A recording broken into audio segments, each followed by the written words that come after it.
WTH. What the hell? What the hell? What the hell? What the hell? What the hell? This is the WTH. The WTH Podcast. Hold on to your butts. Jason Casey. Kareem Daniels. And Nate Darling. This is the WTH Podcast. What's going on?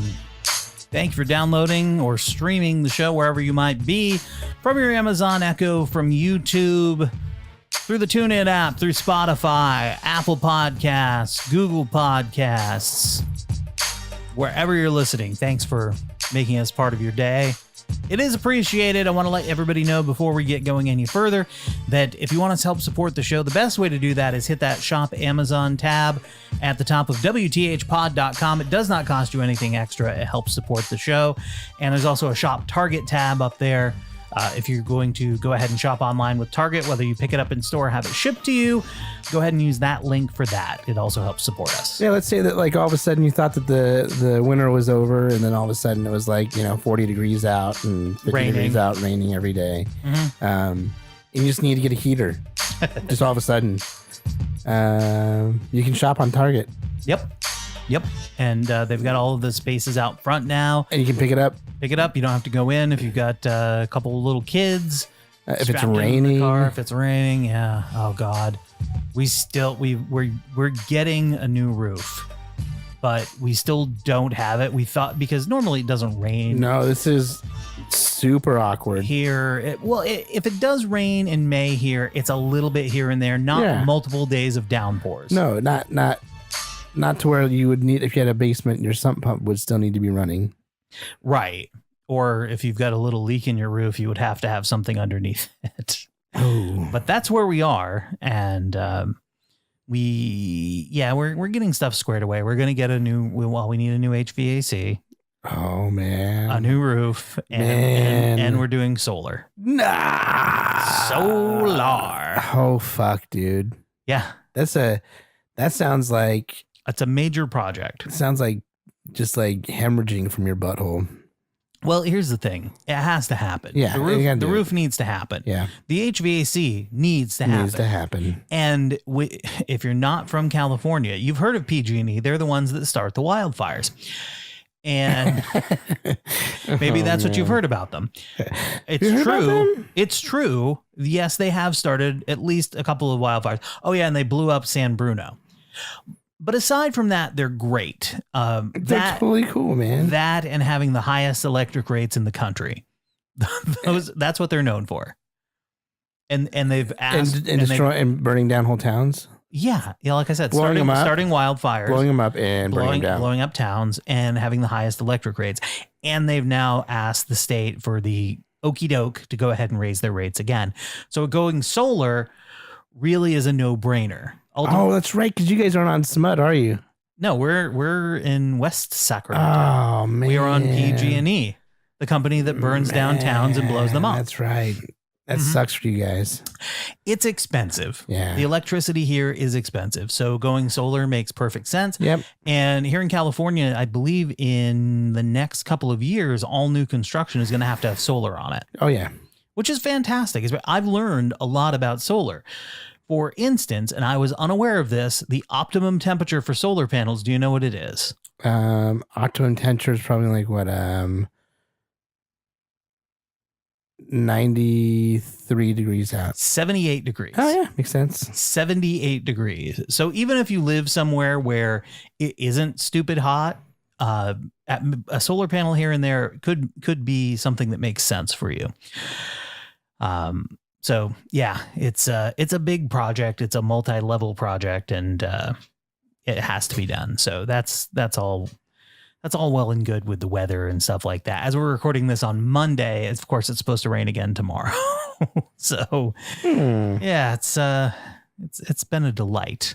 It's been a freaking delight. So we got all that. I like to call this segment of the show a little chit chat.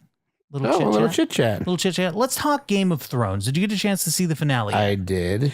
So if you haven't seen the finale of Game of Thrones yet and you care about Game of Thrones, I really doubt that you actually care about Game of Thrones. Because if Jason, who has 2 children under the age of 3, can find time to watch Game of Thrones. I watched it at 4:00 this morning. Yeah, you found time because you cared. What did you think of the wrap up of Game of Thrones? It's a fucking show. What do you expect? I mean, like it was fine. It was fine. You know what I mean? Everything was like for the most part tied up. It started kind of in a way where it began, like in a sense, like it didn't seem out of crazy. It didn't seem crazy.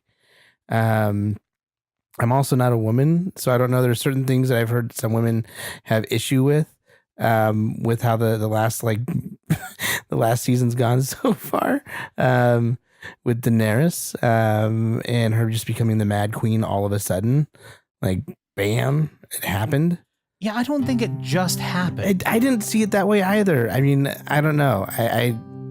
I don't know, man. I don't want to. Oh, that's the wrong. I don't want to yuck their yum. You know what I mean? Like if that's what they want to take away, and that's what disappoints them. But while I always was rooting for her, I knew that she was capable of some fucked up shit. I mean, she let the fury out a couple of times, and you saw what she could be. Yeah. Right. I mean, like she burned down, like she crucified a whole town of the slave owners. Yeah, but you could argue they were evil, and her whole thing in her mind, she was good. Right. She was doing good. Right. But then she decided to burn the entire city of King's Landing. The whole city. Women, children, whatever, just burned them all. Burned them down to crisp. Mm-hmm. Like so that was. So anyhow, like I was totally fine with the way it ended. It wasn't crazy. Here's the thing: if it was a resounding, like it wouldn't ring true. I think also, like if it was all of a sudden like this, it ended the way that it needed to end, with the Starks, the way that it began. It began with the Starks and it ended with the Starks. They're the protectors of the North, like that, right? Right? Sure. Here's the issues. Let me break a few of them down for you. Okay. I'll counterpoint if I can. Bran the Broken. Yeah. He spent the past 2.5 seasons just mumbling that he wasn't Bran anymore. He was the Three-Eyed Raven. Then suddenly when they say, let's make Bran the Broken the king, would you be the king? And he said, what do you think I came for? Well, no mention that he was the fucking Three-Eyed Raven at that point. Where did that go, Yeah. you weirdo? Yeah. That's just out the fucking door. Oh, how about this? How about no one has a more compelling story than Bran the Broken. He was pushed out a window and survived, and then became the Three-Eyed Raven. What about Jon Snow? He was the bastard of Ned Stark, except he wasn't. And then he was sent to Castle Black to be part of the Night's Watch. And then he went north of the Wall. He fought the White Walkers. He was killed, and then he was brought back from the dead. He united the wildlings to help fight the White Walkers and free the North and save the entire kingdoms. But suddenly the kid who fell out of a window because Jaime Lannister pushed him in season 1 has the most interesting story? Fuck you. Not at all true. And by the way, let me just digress for a moment. The Mrs. Joe Jonas, Sansa Stark, if you will. Oh, is she married to Joe Jonas? They got married a couple weeks ago. Oh, okay. Damn. She is in an X-Men movie coming up. Oh, yeah. She is, not since Katherine Heigl have I seen such acting. Oh, you think so? I mean, prove me wrong, but boy, there is, I mean, maybe it's some weird British thing that I'm not getting, but the depth that she brought to that character is like a mud puddle that doesn't come up above the sole of your shoe to dampen the instep. I don't know. I think that I never questioned the way that her character was, or like where she ended up, or how I mean, I think that she endured a lot, and I mean, you've also watched all the episodes very recently, so you have a pretty good idea of it. But I never saw her as I saw her as being of an age when all this started. Mm-hmm. She was in an age where she was becoming a lady. So there are certain. Well, she hadn't bled yet, right? But she was at that point where she was being taught that she was going to bleed, and that she had a certain thing that she needed to do and to be a woman and a lady in this kingdom. And I think it was just only reinforced when her mother died. So she always has felt that she has to be prim and proper and not show emotion and be very. By the way, her mother, the dumbest character in Game of Thrones. The worst decisions in the entirety of Game of Thrones. Well, that was back when there was good writing, according to everybody else. Okay, so the thing with Game of Thrones, if you don't follow it, and I never read the book, so I'm not like the book snob, Sansa's husband. George R.R. Martin had this series of books that Game of Thrones is based upon. They got to the end of the books, but still had to make more TV. So without that source material to go off of, which was the books, they were, in some people's minds, a bit meandering and lost. Yeah. So, 6 to 1, half a dozen to another. It was a very unsatisfying feeling at the end. You know what it felt like? It felt like a goddamn compromise. Well, where no one is happy. And I think that's what. You know what happens? Game of Thrones, no one's happy. But isn't that the whole? If you look at the whole story? Yeah, no one's happy. And that's how you know it's right. Because no one's happy, and you just proved your own point. But it's fiction, so you could make someone happy. No, I was happy with Arya's ending of her arc. She killed the Night King. What is she gonna do after that? Kill Cersei? But I don't know. Nope. Nope. Is she gonna kill Daenerys? Nope. No. Nope. Jon did. Jon had the balls to do it. He knew what he was doing. Yeah. And that's the thing too, is he couldn't have been the king because there was people that would have hated him and killed him right away because he killed her. Yeah, but it's the Unsullied. Fuck him. Put them on a boat and blow at them. Who cares? Get out of here. What are they gonna? It's not like they're gonna reproduce and have more of them. Yeah. They don't have any junk. But I think also the idea of they're gonna have to have they pretty much have a theocracy after this. Right? They have a group of landowners that will be making the decision who's the king, as opposed to birthright. Right. Which is it's flipping the game. Sure. Flipping the game. And I like when Samuel Tarly suggested that everybody vote, and everyone was like, yeah. Other point of note, that it's a small thing. Have you ever watched Big Brother? No. Okay, so in the show Big Brother, one of the things they have is they have the power of veto, and there's a competition, and someone wins the power of veto. And basically, without getting too far into the weeds, if you get the power of veto, you can either remove yourself or someone else from the block to be voted off the show that week. Okay? And the power of veto is a necklace with a gold circle with a slash through it. Now, if you go back a couple of seasons, Sansa Stark was wearing the golden power of veto around her neck. And we were watching it. I go, hey, Leslie, Sansa's got the golden power of veto. It was back this week. No, not with the slash through. It's just a circle. It's just a circle. The last couple of seasons, they did the circle because apparently someone hipped them to the fact that they were using the golden power of veto. So stupid. But Game of Thrones is over. What I found interesting is everybody's like, oh, well, there are counselors for those of you who have to mourn the loss of Game of Thrones. I'm like, motherfucker, there was no new shows for 2 years. Yeah. If these 8 I almost get it when Friends went off the air because it was on every single week for such a long time that you felt like you lost these friends because this was for a lot of people, this was their major social interaction of the week, even though they were passively part of it. This makes no sense at all. There were no episodes for 2 goddamn years. They come back for 8. These are fantasy characters in a different time that ride dragons and do all of this shit. It's like, what? And yes, of course, if you feel that much loss when Game of Thrones went off the air, you probably should get some help. I can't. My head hurts so much. I'm so angry that people are so angry. Like, people are losing their fucking minds about this last season of Game of Thrones. Like, I hadn't really heard anybody say about anything about last season being shitty. I don't remember people really saying that last season was horrible. I think part of the whole thing with this season is we had 2 episodes that were really nothing but battles. There was almost no dialogue. Yeah. One of them was so dark you could barely see anything. Yeah. And everybody had these ideas of how they wanted these characters to end up. They had invested this time in these characters, and they had wanted, they got the moment when Arya Stark killed the Night King. They got that one moment. And then almost immediately someone punched them in the taint with the whole thing about, don't tell your sisters. I have to tell my sisters. Tells the sisters tell Tyrion, blah, blah, blah, blah, blah. And then it becomes a whole thing. And it's like, we can't have a moment to enjoy anything.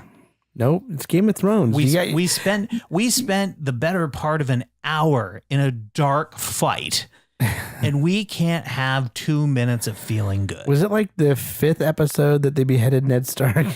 It was super early on. You just got past, because I remember the first time I watched the first and second episodes maybe 2 or 3 times. It took me 2 or 3 times to get through those first. They move slow. It was hard. But I got over the bump. Mm-hmm. And then I really was fourth. I was like, oh, this is going to be some cool shit. And then all of a sudden they killed Ned Stark.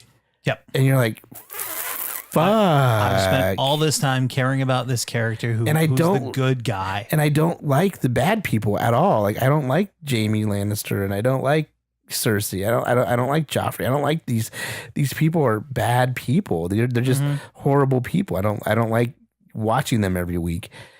And then the Red Wedding happened. Oh, the Red Wedding. It was this moment was just so surprising that the only people that were hip to that were the people that had read the books, and they all relished in being able and knowing what was happening.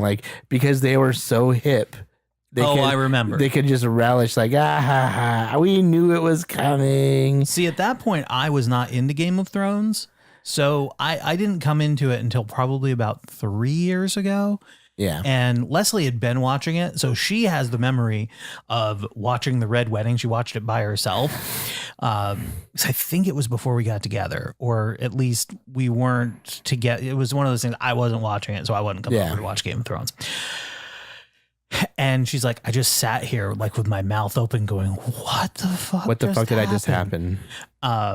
I never had that because I had heard about the Red Wedding. I didn't know exactly all the details because I didn't watch. I didn't really care.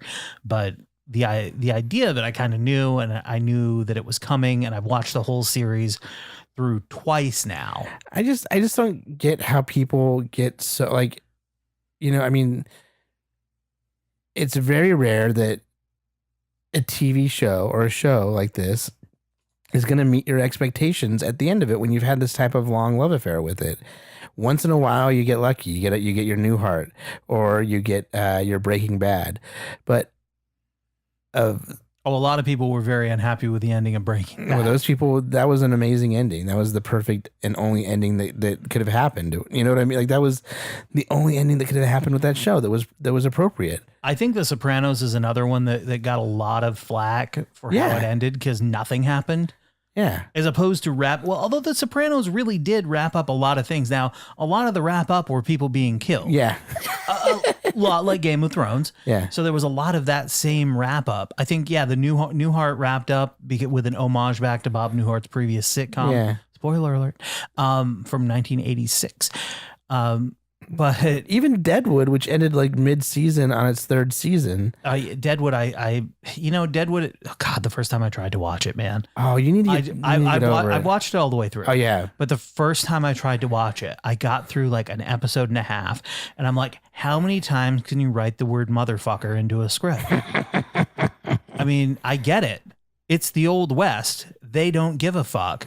But could we please have a few less motherfuckers in this? Nope. You didn't get the cock. You didn't get the cocksuckers yet. Oh no, we did. It was great though, right? There's a lot of motherfuckers and cocksuckers.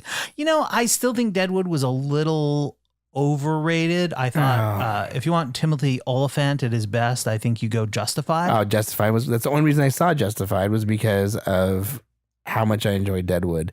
But like there's just some scenes in Deadwood that were just so poetic. Like there was the scene where the priest who's getting or the reverend that's getting crazier and crazier as the episodes go on, and he's giving a sermon to cow's balls, and it was just so amazing and so poetic and so Shakespearean. Yeah, syphilis is like that.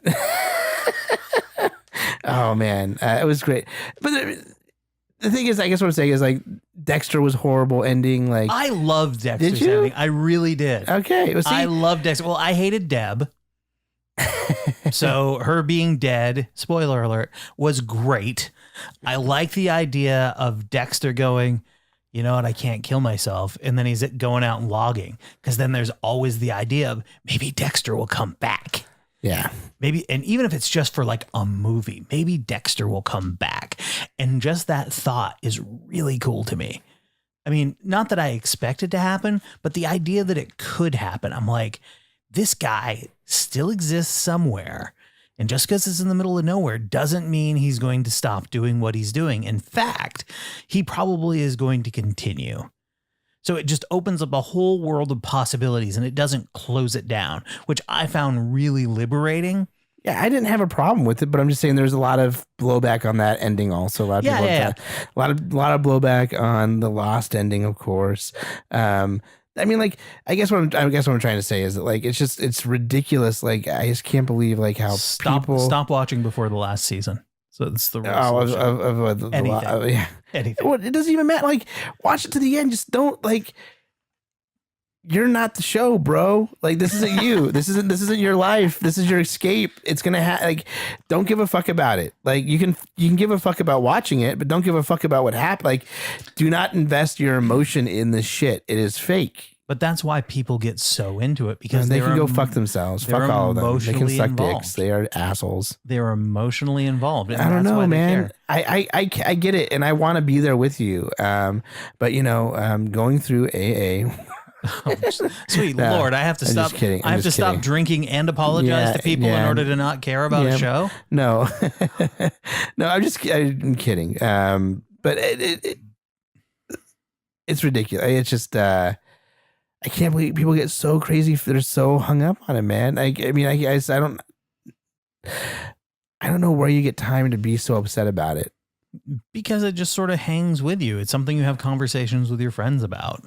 It becomes part of your conversation piece. It's like another group of friends that you talk about. Especially if you're into it with your significant other or a group of people. I get why people get into it and I get why people get upset. And I didn't love the ending of Game of Thrones, but I was like, The Sopranos I got mad about. I got really mad about The Sopranos. I think I stopped watching before the second or third season. The Sopranos is so fantastic. It's such a fantastic show. I've watched it all the way through like 6 or 7 times, and it's easily my favorite show of all time. Really? The Sopranos is. Sons of Anarchy would be a close second. I watched that. What I did with Sons of Anarchy is I binged watch before every season would start. I would binge every season before that. So I've seen season 1 8 times. Wow. I've seen season 2 7 times, et cetera, et cetera. The last season, once. Because it is just so emotionally devastating.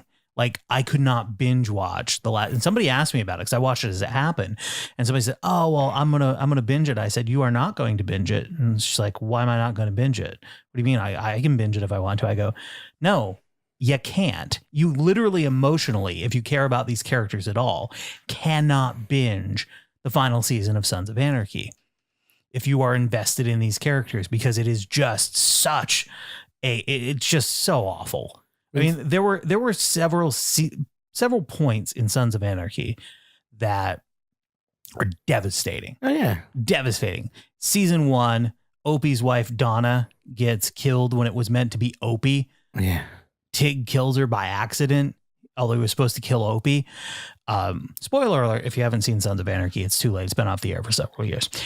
So that was really awful when Tig's daughter was burned alive in front of him in a pit near the railroad track. Yeah. That was fucking brutal. He's there yelling, baby, no, baby, no. And you hear the screaming, and she's been doused in gasoline and lit on fire. There's Opie getting beaten to death in prison. Those were all like the three of the most, oh my God, moments of that show. Season 7 was somehow topped them all. And I don't remember a lot of the details. I know how the show exactly ended, with Jax riding into the grill of an 18-wheeler. Spoiler alert. Again, it's been off the air for like 6 years. If you haven't seen it, that's on you. But if he didn't do that, it was going to be like that's what he had to do. Right. There were all of these choices that had to be made to go through. And it was just, every one of them was this heart-wrenching thing. Every decision they made. That's what the last season of Sons of Anarchy is just, you can't binge it. If you can watch more than 2 episodes in a row, you have no soul. If you care about these characters at all. If you're casually, fucking around on your iPhone and it's on in the background, okay, maybe. But it's just brutal. Yeah, it was. I mean, it's not one of my favorite shows, but I did enjoy it, and I watched every episode of that. I think I did binge like the first 3 seasons or something. Yeah. And then I got caught up, and I like the thing a lot of people got lost when they went to Ireland. I think that I picked it up right before they went to Ireland. Okay. So was that the 3rd or 4th season? I think it was the 3rd season. Yeah. And I think the thing that I saw, like somebody, I read something or I talked to somebody and about its similarities to, or maybe I put it together, but I think I must have read something about it. The similarities of the story with Hamlet. Yeah. I mean, that's all. And so I knew how it had to end. Like when I heard that it was, I was like, oh, well, if they're going to, if that's really the case, and there's so many similarities in the story of Hamlet in this, like really there are, just like Deadwood has some similarities to some Shakespeare stuff. It's called stealing. Well, it's the reason that Shakespeare's still around is because he took timeless stories and made them his, some would also insinuate that Shakespeare stole a lot of his stuff. No, he never. That Shakespeare was not one guy, but merely. No, I've listened to stuff recently where they talked about how that's a bunch of bullshit. That's not. There's no way that. Hey man, I'm going to believe it, and you can't stop me. No, it's. There's no way that. I'm entitled to my beliefs that Shakespeare it's not a belief. was a there's a fact that he was an actual person. Well, he was sure, but he's the guy who took everybody else's stuff and just put it out as his. No, but what it is though is telling old like things. Stephen King is Richard Bachman.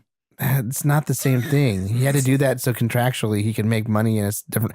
He wanted to publish certain books and they wouldn't let him publish them, so he came up with a pseudonym and they said fine. That's what happened with Stephen King and Richard Bachman. I just play it. No, hey, listen, but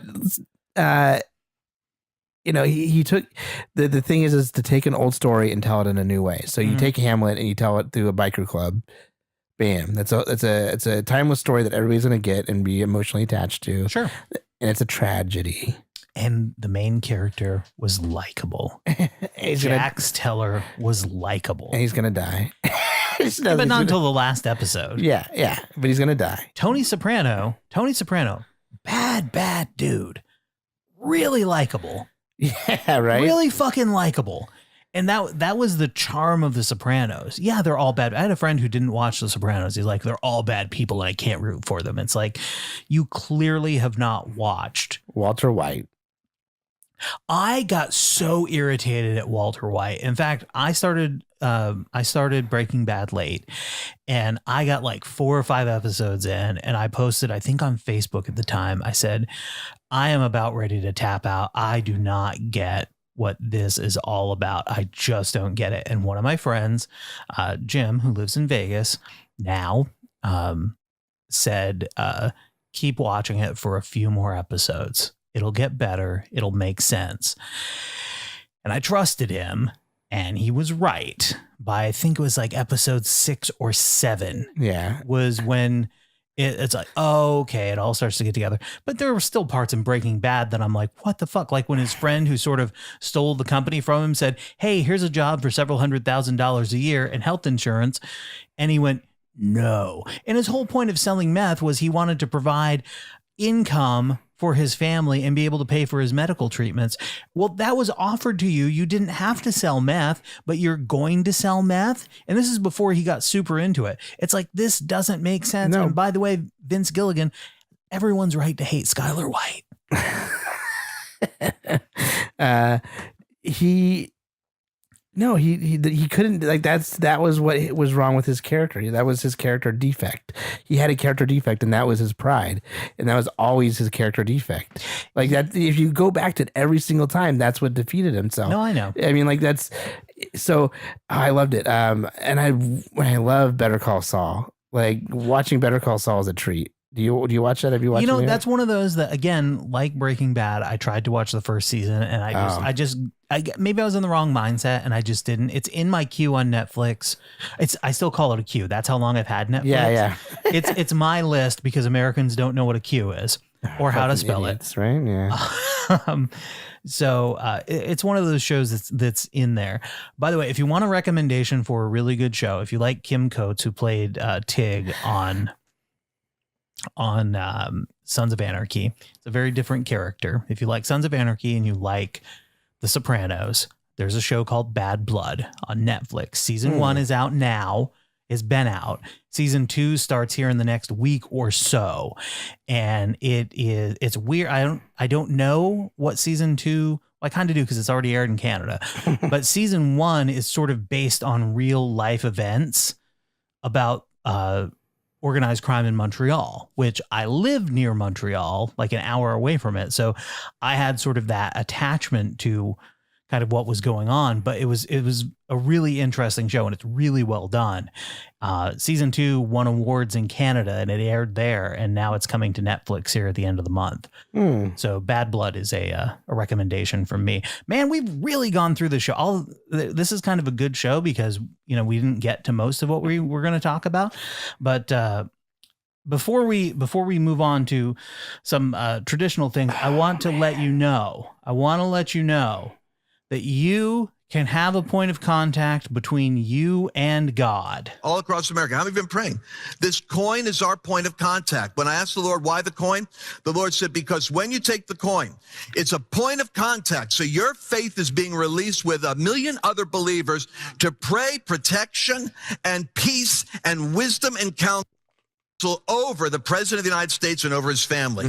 That's our point of contact every day. When you see it, remember, God put something in your hand that you have a role in. That's why we've got to pray, because they think we're crazy, but we're actually the sane ones. And so we're praying. We're going to pray.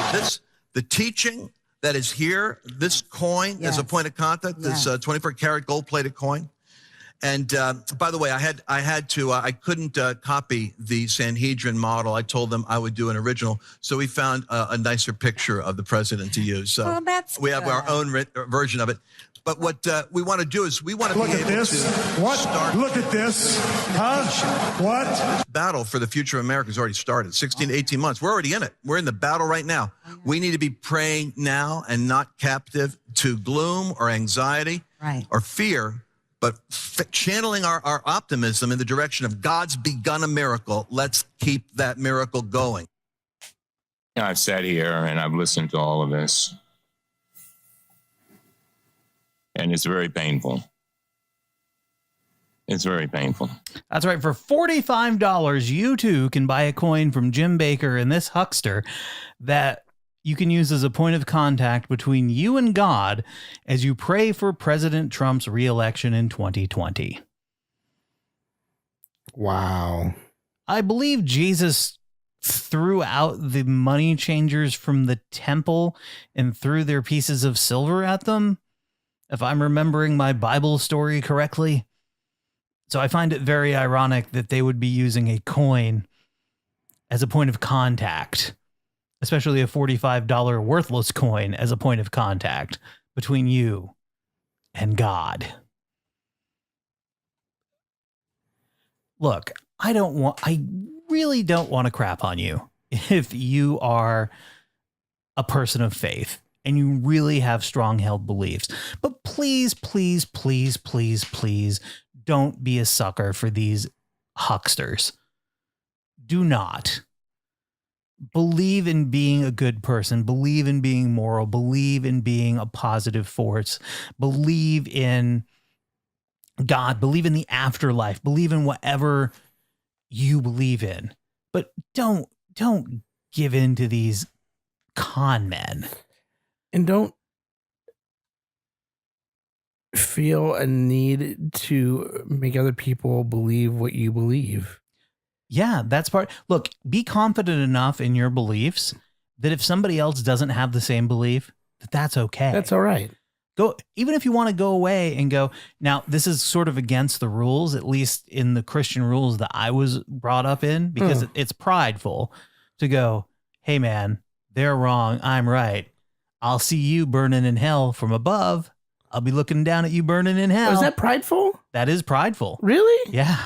If you believe yourself to be better than somebody else, that's prideful. No. It absolutely is. Really? Yes. But I just saw that one guy doing it that was on TV that's Christian. It's Is he really? He was trying to sell me a coin. Right, exactly. And again, I say this with the utmost sincerity. I do not want to crap on you for having faith. No, I have faith. George Michael had faith. Faith. This from the University of Chicago, religious upbringing associated with less altruism. That's not how it's supposed to be. Many families believe religion plays an essential role in childhood moral development, but children of religious parents may not be as altruistic as those parents think. According to a new international study from the University of Chicago, published back in November in Current Biology, a team of developmental psychologists led by Professor Jean DeCidi examined the perceptions and behavior of children in 6 countries. The study assessed the children's tendency to share, that's a measure of their altruism, and their inclination to judge and punish others for bad behavior. Now, punishment is very important because there's a lot of stories in the Bible about people being punished for things. Now, usually God was doing the punishing. Generally. Yeah. But if you, so anyway, children from those religious families less likely to share than were children from non-religious families. A religious upbringing was also associated with more punitive tendencies in response to antisocial behavior. The results were at odds with the perception of religious parents, who were more likely than non-religious parents to report that their children had a high degree of empathy and sensitivity to the plight of others. That's also pride, by the way. Saying our findings contradict the common sense and popular assumption that children from religious households are more altruistic and kind toward others. In our study, kids from atheist and non-religious families were, in fact, more generous. That study included 1,170 children between the ages of 5 and 12, and this is around the world, from Canada, China, Jordan, South Africa, Turkey, and the United States. So, and they're not saying which specific religion. So these are different countries with different religions and different ideas of religion. So the idea that you need religion and you need that sort of religious structure in order to raise children who are going to be good, kind people is actually provably not true, which is really interesting. I just found it interesting. Now, growing up in Vermont, I grew up Catholic, and there were not a lot of people around who were atheist or that we knew were atheist. And so I had almost no experience with people who were atheists. And when you first hear it and you're someone who has grown up in a place where there's faith, you think atheist, oh, they think there's no God. They're bad people. And again, that just sort of comes from a place of ignorance, because people who don't necessarily believe in God can still believe in teaching their children right and wrong and being nice to people. Yeah. So, and hey, guess what? Science backs it up. The only problem, too many religious people not really into science. So, It's sad how it happens like that. it really is. Quick update: the Oregon City underwear bandit has been sentenced to 30 days in jail. Oh, that's good. He was charged with stealing underwear from a neighbor's home.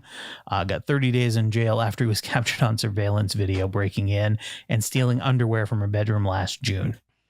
At 68, you think a dude would be past that. But again, you would be wrong. All right, before we move on to small town news, I got some local news from Sacramento that made me say, what the hell? What the hell? Exactly. What the hell? Hold on. No, I don't want your breaking news alerts. I really, really don't.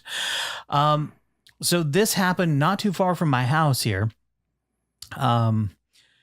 A volunteer van driver and the veteran that he was transporting escaped death when a tripod crashed through their windshield.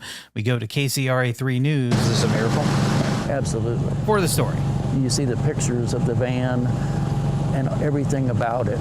This is the van. Its windshield smashed by a yellow steel tripod thrown into southbound traffic on Interstate 5 yesterday morning. It was like a dream, for lack of a better description. Tim Page, a veteran volunteer with El Dorado Veteran Resources through Military Family Support Group, was taking another veteran from the airport to Placerville with a stop at Mather in between. It was very scary, and of course, seeing it with no blood spurting out was great, but at the same time, injuries don't always have blood. The injuries to his passenger include a partially punctured lung and broken ribs, but Tim says he's going to be okay. It's very shocking. California Highway Patrol believes 32-year-old Matthew Adam Thompson launched the tripod from 2nd Street onto the highway after stealing it from a Caltrans survey crew. Surveillance video from a nearby business captured a man stealing the tripod. A few hours later, officers found Thompson, who looked like the man seen on video. Our sergeant, after a brief foot chase, along with another officer who was on scene with him, were able to actually take him to custody. They arrested Thompson on an active warrant and resisting a peace officer as they build a case to an attempted murder charge. We want to make sure that when we put this case together, we do determine that it's him, that he does get the punishment that is fitting for this. As they investigate, a veteran recovers from his injuries, and Tim reflects on how they managed to survive. I could have lost control of the van. We both could have been out in traffic. I mean, there's numerous things that could have happened, but didn't. You know, life's a wonderful thing when you don't look at the bad part of life. You know, the miracles of life is great. Yeah, life's great when you don't look at the bad things. Wow. Yeah, that happened not far from here. So when I heard tripod, I wasn't thinking that it was a big survey tripod. It went through the windshield of the car. Hey, can I say something about those have pointed ends? Those are like spears. Like it's not. It was the head of the tripod that went through the windshield. Oh, it was the head. Okay. Yeah. The thing is, if it would have been the other way, he would have died. Well, I don't know that they would have gone through the windshield because it would have been those small points. It might have bounced off or deflected off, but you had that big heavy head of it that went right through. Yeah, the whole thing's heavy, man. Those things are like 50, 60 pounds. So I think it would have that's fucked. I mean, I will say this. Maybe keep a better eye on your tripods. As someone who's worked in video and at TV stations and been out shooting in areas where there are homeless people around, you keep an eye on your gear. And I know when you're a survey crew, you sometimes have to leave something, but it should not have gotten that far where it could have been. I mean, I don't think it was that far from where he stole it to where he threw it off the overpass. And that's the section of the freeway that actually goes down below sea level, actually. Right. So that surface streets can go over the top.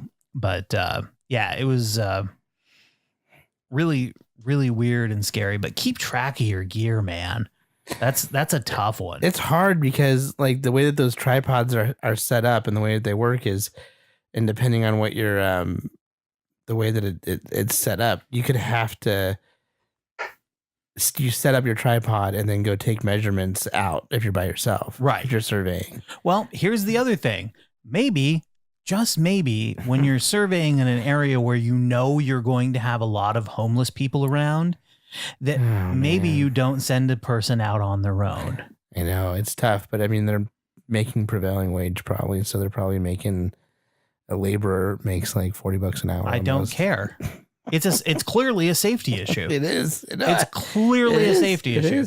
And when I was in a position of management, I would never send a single person out and say, "Hey, I want you to shoot video in this. Go out by yourself and shoot video in this area," because it's an area that is going to be dangerous if you don't have somebody watching your back.